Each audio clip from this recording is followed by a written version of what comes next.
We get into a habit of putting up with things that don't line up with us. It's familiar and it almost becomes a comfort zone. Survival mode for many people can become a comfort zone. Things that we don't want can become a comfort zone. And for me, my marriage had become a comfort zone and not the kind that you want.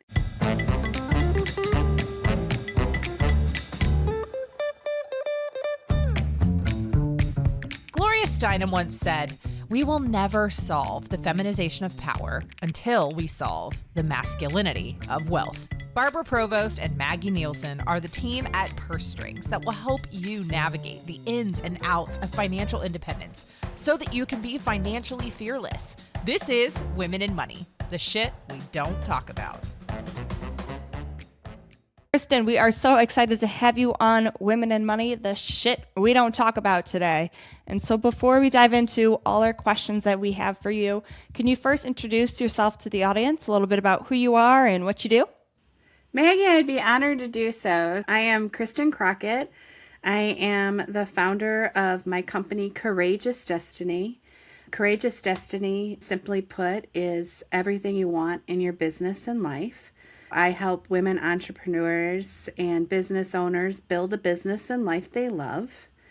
I'm an elite business and life coach. I've been coaching now for 14 years and am creating community and always like to put people together with really great opportunities and help people live that life they love. I think it's so important. Yeah, I love it. And we know each other, and I know the work that you do, and it's really impactful. So can you describe your work and the women that you most love supporting? I love to connect when somebody has a purpose in life, something they're really passionate about. I love to help them monetize that into a business. So I don't care if they're a sculptor. I don't care if they want to sell friendship bracelets. It doesn't matter to me. Like, if it's something they truly love to do, I love to connect them fully to that difference they can make in the world and then be able to monetize that. And to me, when we're working in our purpose, we can truly be fulfilled and we can truly live that business and life we love. And I've also found that to be incredibly lucrative because to me, then that is the career that you don't need a vacation from. I think your business can actually be really healing and fun and exciting and exhilarating. You definitely need that passion to drive you. But if you have that passion, I mean, they say if you do what you love, right, you never work a day in your life, which we could talk about that one later. I worked for a long time in corporate where I wasn't doing what I loved. And then to now be at the contrast of that, it's just amazing. And I love to help people do that. And so there is kind of this break, and I really want to dive into this, of how do you help women kind of differentiate between this fear-based hesitation and like an intuitive pause, especially because women, we always seem to be going and needing to do more. And so how do we find that sweet spot or know that sweet spot? Well, I think when fear is present, there's usually a feeling that goes along with it that you don't want to feel. Like there's discouragement. There is, the ego kind of starts going after it, versus I think, and then what I mean by the ego starts going after it is that they can get discouraged or they can feel disappointed or just stopped or stuck. Versus where I think that when it's an intuitive pause, it's a reflection. It's coming from a place of my life is already great, but let me see if this will add value. Let's talk about that intuitive pause. What does that feel like? Like how would someone describe what that is and why, what makes them change? What makes something in them change because of that? So to me, an intuitive pause is I have a decision to make, right? And so I want to be thoughtful about that decision. So I have, for myself, for example, I've created this structure that I always wait a day. Oh. And I wait a day if it's a bigger decision because, sometimes like for me, if I'm not grounded, I can really get wrapped up into the emotion of the whole thing. I'm like, yeah, let's go for it. Or like I like to say, let's grow for it. But then I get to the next day and I'm like, oh my gosh, I didn't consider this, this, and this that's going on next week. Or I didn't consider this, this, or this. And so I like to give myself space on purpose to be able to make these kinds of decisions because I want to understand how they impact other things that I have growing on in my life. I say growing on a lot instead of going. I've been replacing it. I like it. I like it. It's all about growth. It really is. Let's take a quick pause to hear from this week's episode sponsor. Divorce can shake your confidence, not just emotionally, but financially. And in those moments, you deserve guidance that brings clarity instead of fear. Hi, I'm Margarita Chang, certified financial planner, retirement income certified professional, certified divorce financial analyst, and CEO of Blue Ocean Global Wealth. I help women going through divorce gain clarity, confidence, and control over their personal finances so they can make decisions that truly support their future. At Blue Ocean Global Wealth, we focus on financial planning first because accessing competent ethical advice should not depend on the size of your investment portfolio. Every woman deserves to feel financially confident, empowered, and resilient, especially during a life transition as significant as divorce. Visit blueoceanglobalwealth.com to learn more about how financial planning can help you navigate divorce with greater clarity and peace of mind. Now back to our show. It's very relatable. Barb and I have a lot of conversations and ideas, and I'm always like, I just need to think on it, and over the day, all these different thoughts come. And it's, not even if it's a yes or no, but is it the best thing right now? Or is it something like this, but it's tweaked a little bit? Or just really sitting on it lets you process all those things. Because sometimes you are so excited about the idea, you just want to run with it, where then you need that time for that logic to kind of come in and be like, all right, what does that entail? Is this the best route? Is it the best route right now? Or should I wait, 2 weeks, 6 months, whatever it may be? And so I really like how you take that day to sit on it. Because, that excitement, man, it wraps you up. And I'm really good at going with that excitement and getting into a bit of trouble or getting overextended.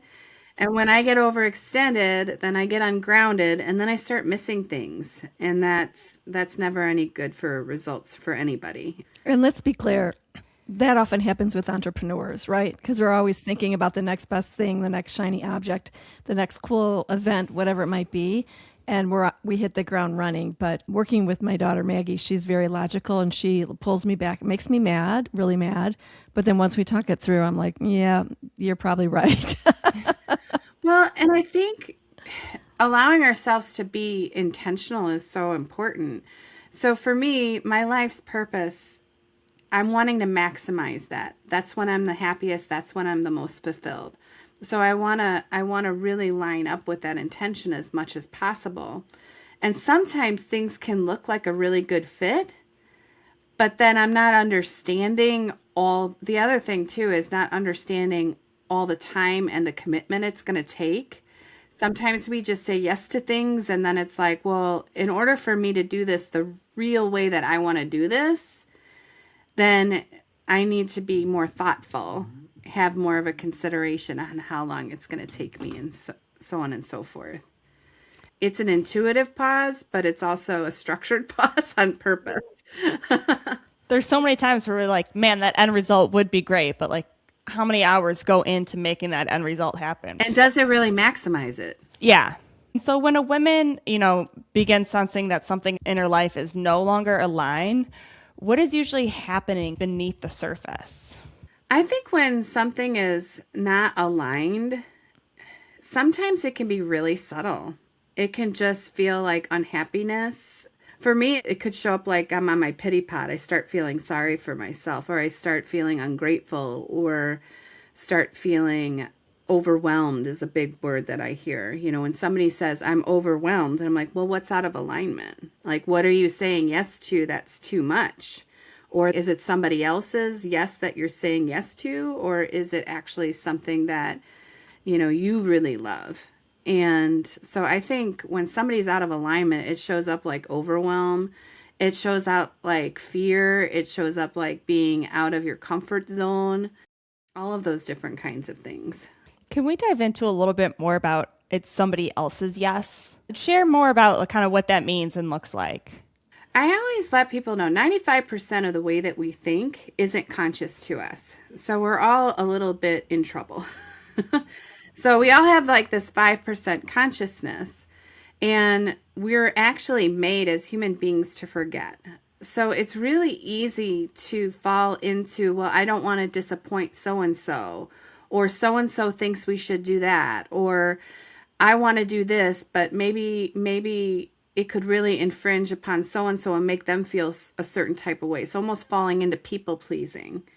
And so sometimes we're saying yes unconsciously to things that aren't really our mission, aren't really our purpose, but we don't want to rock the boat. We don't want to overturn the apple cart. Yeah, I could see this a lot in like families and relationships for sure, especially just when you want to kind of keep the peace and, not stir the pot. But after a while, you're like, I don't know if I want to be here anymore because I'm not me anymore. I'm becoming this person that they want me to be. And I also see it in sales a lot. I see it in sales where people don't want to ask for the sale, or they don't want to charge a certain amount for the sale because, they grew up having a certain type of money mindset, and then they don't want to ask for things, and they don't want to put themselves out there. And that's not even their dialogue. It's just something that they learned. So it can really run pretty deep as far as being able, saying yes to things that don't even relate to what we're up to and what we're about. So let's dive in a little bit to your own experience, Kristin, and talk a little bit about what helps you stay connected in your inner voice during a time when things felt uncertain. Because let's talk about it. You're a mom of triplets, right? Tell me, there's no time for uncertainty. It's someone realizing they're having 3 babies at the same time. Grounding for me is key.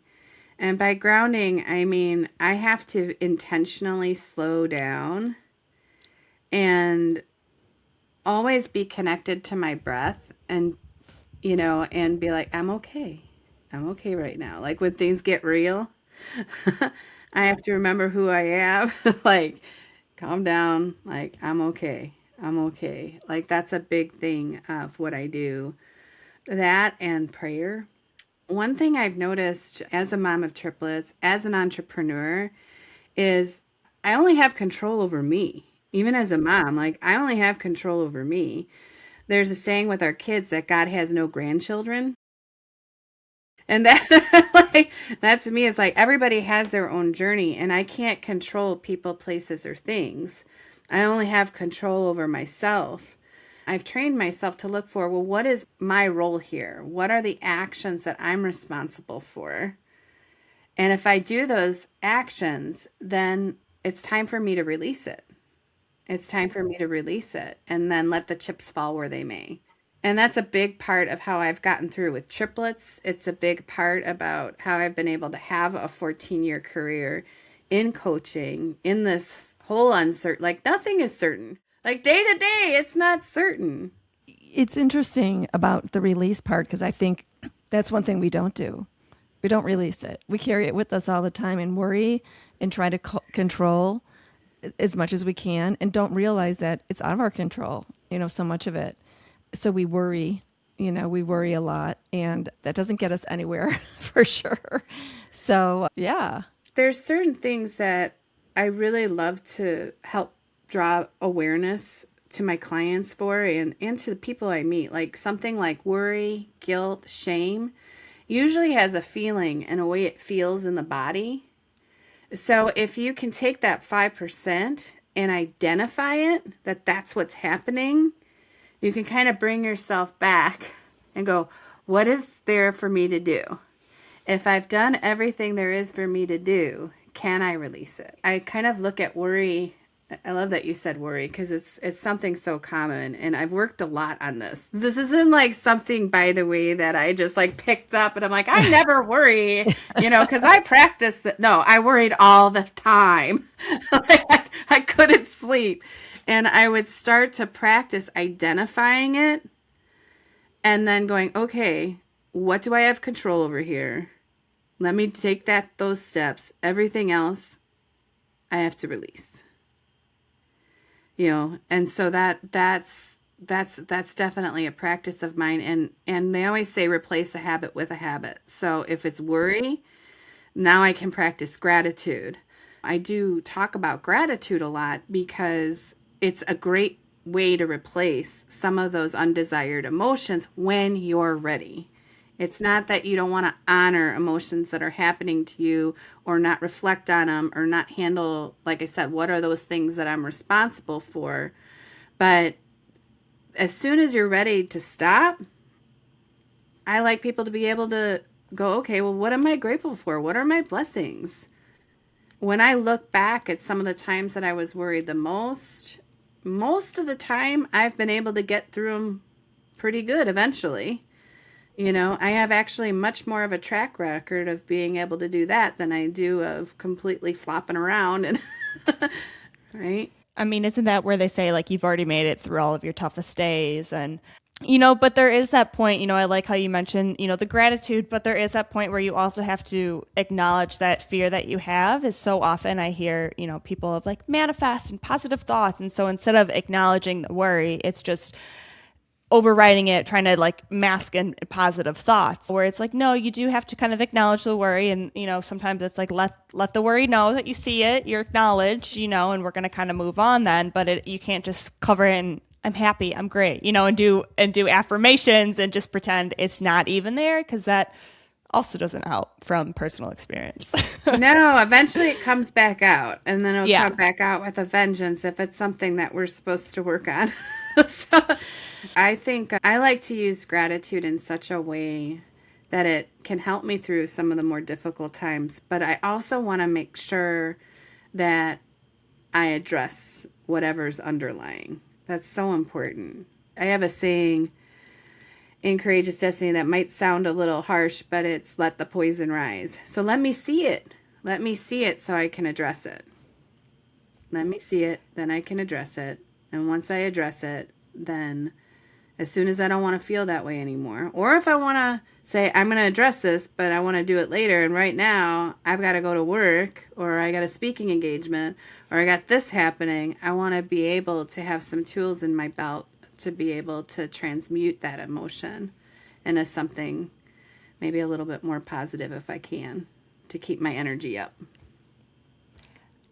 I was at a yoga session, and it was a hot yoga session. So she's like, if you need to throw up, and some people laughed, and she's like, it's poison leaving the body. Like, why keep it in? You've got to let it out. And I was like, so when you say like, let the poison rise, it is kind of like, I'm sorry, everyone. It's kind of like reminds me of like when you throw up, you've got to get it out, you've got to get it done, and then you've got to move on, And so if you keep suppressing it, you're just going to feel worse for a long time. Absolutely. Absolutely.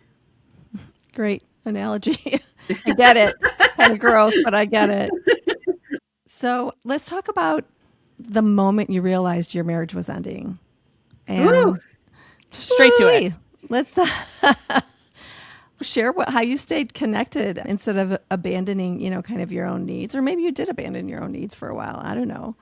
So with my marriage, I had started coaching with my coach, and I started from a place where I was actually on antidepressants, and I really needed to drop some pounds, and I didn't feel too healthy. I had high blood pressure.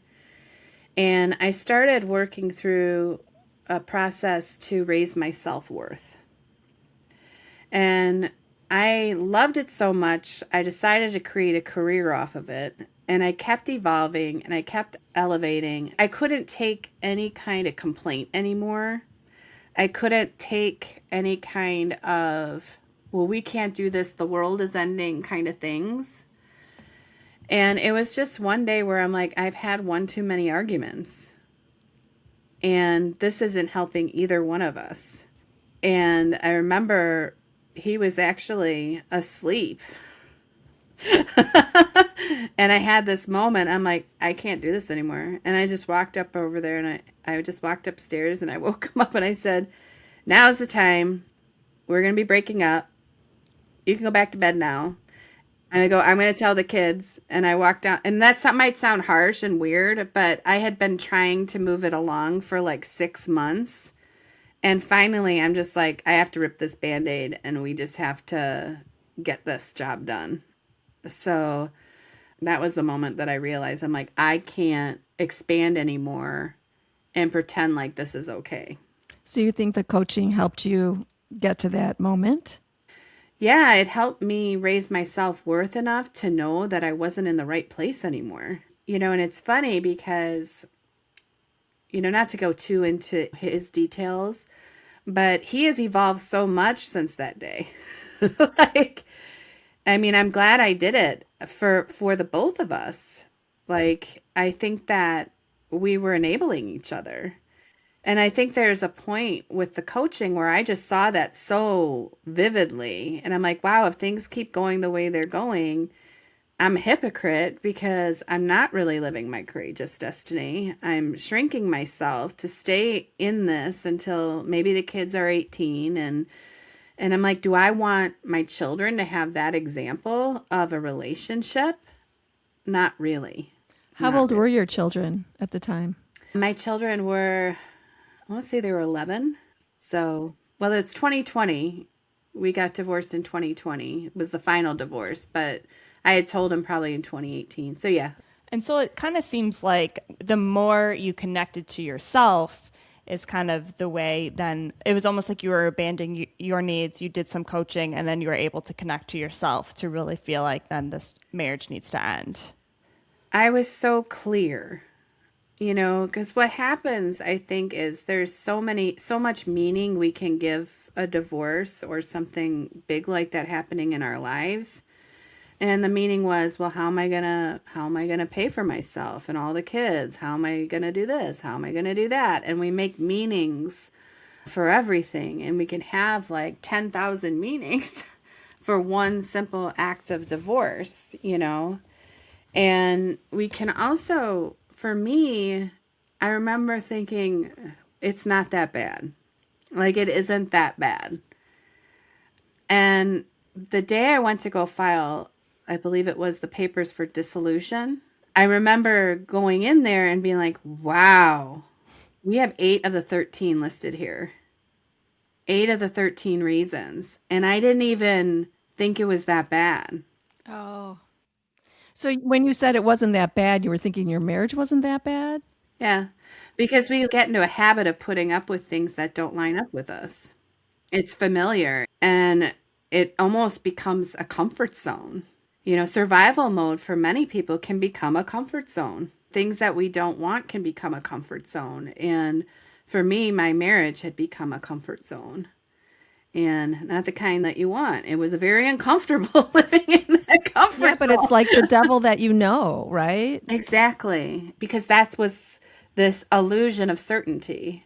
To kind of bring it full circle when you were talking about certainty earlier, I think that nothing is certain. Nothing is certain except for right in this moment, I have the ability to breathe and to create something if I choose. That's what's certain. I remember my coach saying to me, I go, gosh, because I left a $400,000 career to become a coach, and I had one $200 client. And you want to talk about scary. I was like, oh my gosh. Many people would call that crazy. But yeah, it was very, very scary. But I go, how do I do this? I know it's my time. And he said, when something really fearful comes up, embrace the fear instead of pushing it away like it's a friend. Get to know it and move past it. And that's what I started doing. And I'm like, well, is it a good? And I believed that I was here to be a coach and help people raise their self-worth. So I believe that that's what God wanted me to do. And I'm like, who am I to say no to that. And I'm like, oh my gosh, it's going to be so uncomfortable. Because I did that, that's why I can coach people through this today. I didn't know it at the time. I didn't really believe my mentor for some reason when they would say things like, you've got to walk the talk, and that's going to be your way and your pathway to be an excellent coach. And I'm like, okay. But I didn't realize it was going to be, I have to really walk the talk, and it was going to happen one way or another. And so, was there any kind of quiet preparation that you were doing? Oh, yes. One of the things was I got sober. One of the issues that I had was there was an overactive, we'll just say an overactive use of alcohol. And I got sober. I wanted to make sure that, what a hypocrite would I be if like, hey, you shouldn't do that while I'm, tipping back a few, that never felt good. So I definitely, that was a big part of what I did. I also did a lot of journaling. Like I got to know myself, and one of the ways and tools that I used to get to know myself was asking myself questions in journaling, asking myself questions that my coach would tell me to ask, books. It took me a good solid 2 years before I even got the nerve to ask for the divorce.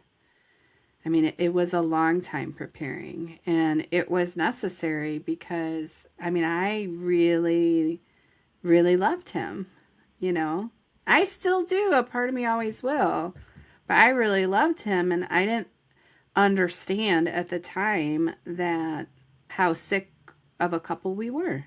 Because if you look around, really, we just matched up with everybody else. Like there was no... not to say that there's bad couples all over the place, but it wasn't like there was anything different from what we would see, at least in our group. So It's fascinating to me that when you get coaching, and I think this happens a lot, you start seeing your world in a clear view, right? Like somebody wipes the glass off for you and says, look, this isn't really how it should be. This is not normalcy. Or you're saying, I want something better and different. I don't know what it is, but something's not right here. Like you sensed it. It's different for everyone, of course, but the coaching seems like it really helped you realize with your own self-worth that you could do more. Oh, absolutely. The coaching added consciousness and awareness to why I operated the way I operated. In the first 3 months of coaching, I had tripled my sales. I had been off of all of the antidepressants. I had lost my first 30 pounds. And I learned how to get out of my own way in many ways, that there were beliefs that I had about who I was and the way the world worked that didn't move me forward toward the things that I want. And that happens a lot in life. We don't take an inventory of our belief system in our life on an ordinary basis. And that's something very difficult to do by yourself too, because it's like trying to look in a mirror on how you look before you go out on a date, but the mirror's like pressed up against your nose. It's very hard to see, those kind of blind spots. And so what kind of coach did you hire? Because I know we hear about divorce coaches. We've talked about business coaches. I know there's just life coaches. There's also people turn to a therapist.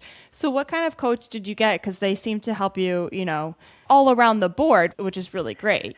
I hired a deserve level coach. That was what his technology was. You get in life what your unconscious mind believes you deserve. Similar to NLP, similar to some of those technologies, but he had his own methodology and way to help people through and get past their egos, and to be able to expand their awareness enough to be able to see where they were stepping out of alignment with their thoughts and their actions. And he was extraordinary. He was doing it for years and years and years and years. Yeah, that's great, because I know there's 1,000 different coaches out there, and there's a lot of different people who take that title, but it's hard kind of figuring out who's the best fit for you and making that investment. But I mean, if you already tripled your sales in the couple months, I mean, that's already a great investment in itself, much less, health and finding out who you are, which is, of course, is priceless. But it's, really great that you had, such a great coach in your corner. Oh, he was fantastic. And the other thing is that I can give you a blueprint today. I tell this to many people in sales, right? I'll give you a blueprint. I'll tell you exactly what actions to take in order to move your business to the next level. But you're not going to do them. And then maybe you'll do some of them, but you're not going to do them all. You're going to want to do it your own way. And so to really get into the core of who you are, to me, is essential for true transformation. So, you can get different results for a time, but with the work that I do, I like to have lasting results for life. Like, you are actually empowering yourself to create a version of yourself that has the things that you want. And it's not the easy way. It's not easy. It can be very emotional work. It can be very deep. That's why I call it courageous destiny. Try to give it a little bit of fun. Because it's not always fun. It's not always fun. But it's very effective. And it's very effective for lasting change and to truly sustain a new life. So I kind of want to swing back around then to like your divorce and your journaling and all of those different things, before involving lawyers, advisors, or even close friends. Like, what are, 2 or 3 questions you believe every woman should ask, herself first, and maybe even sit down and journal about? I think a very simple question is this easy for me? Does it give me energy? Is a really big question to ask yourself, because so many times we're actually exhausted and we don't know why, and our exhaustion is usually a clue that something's out of alignment. So I would say that. Does it make me happy? Right? Is this person adding, and the third one would be, is this person adding value to my life? Because what I learned the hard way is you can love somebody, you can love them with all your heart, but if your values don't line up, it might not work, right? Because you could lose respect, and respect is really important. Yeah, interesting. Divorce is hard. It's scary. A lot of times women don't want to talk about it because they feel ashamed for even thinking about divorce. But divorce happens. I think we owe ourselves the opportunity to be happy and to be healthy and to be sane. What would you say? What would you want her to know right now, this woman who's considering it but feeling all these kind of negative feelings about herself for even thinking this?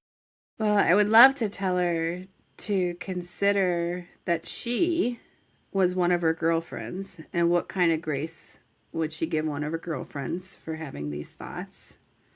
I think that's really important, because to make decisions from really high emotions is very difficult to do gracefully. To use the word gracefully again. And I think I would tell her that, she's not alone, and look for other resources and talk to her friends that have gotten divorces.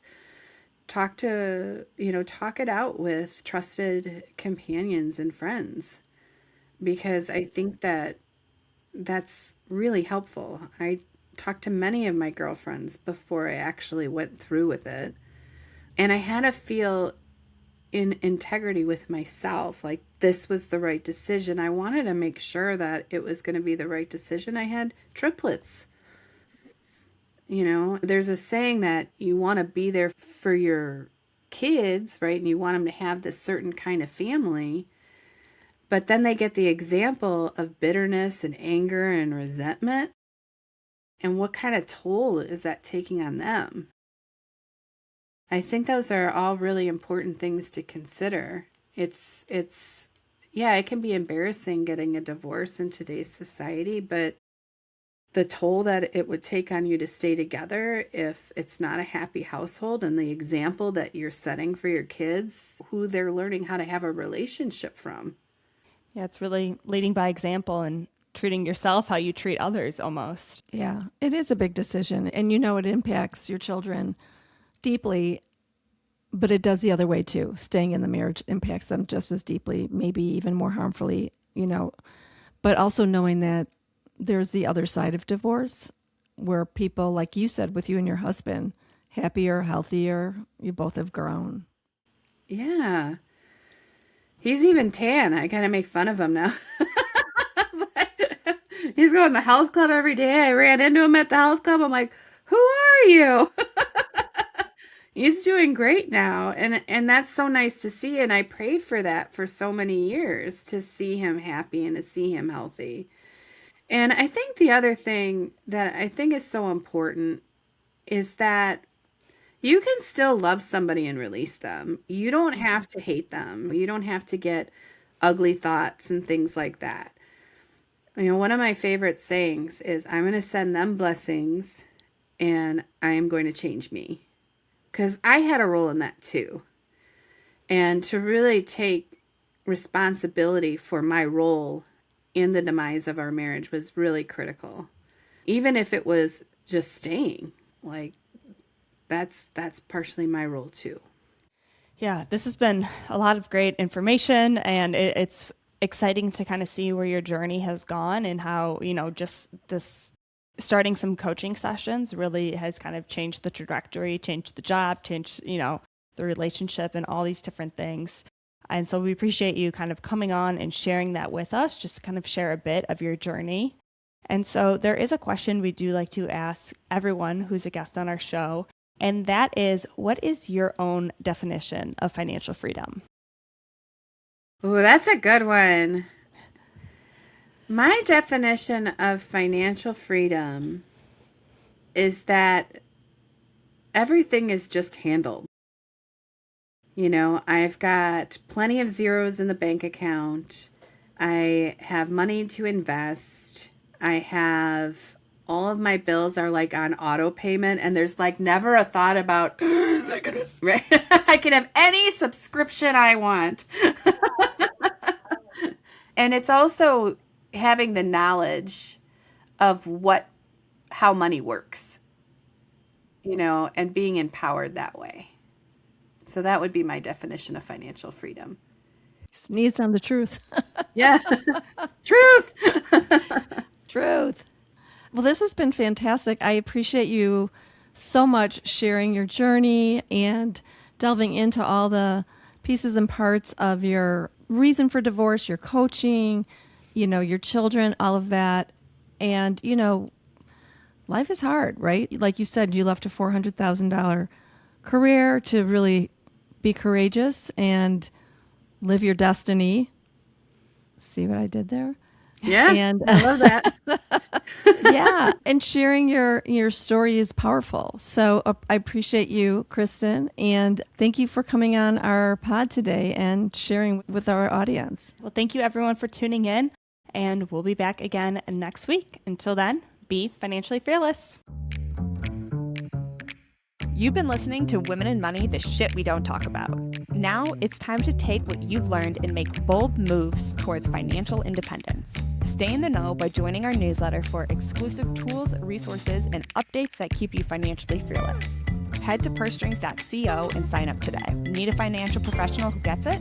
Turn to PurseStrings' curated directory, your go-to resource for financial experts who know how to put you first. Love this episode? Leave us a review and help us empower even more women to own their financial power. Until next time, be financially fearless.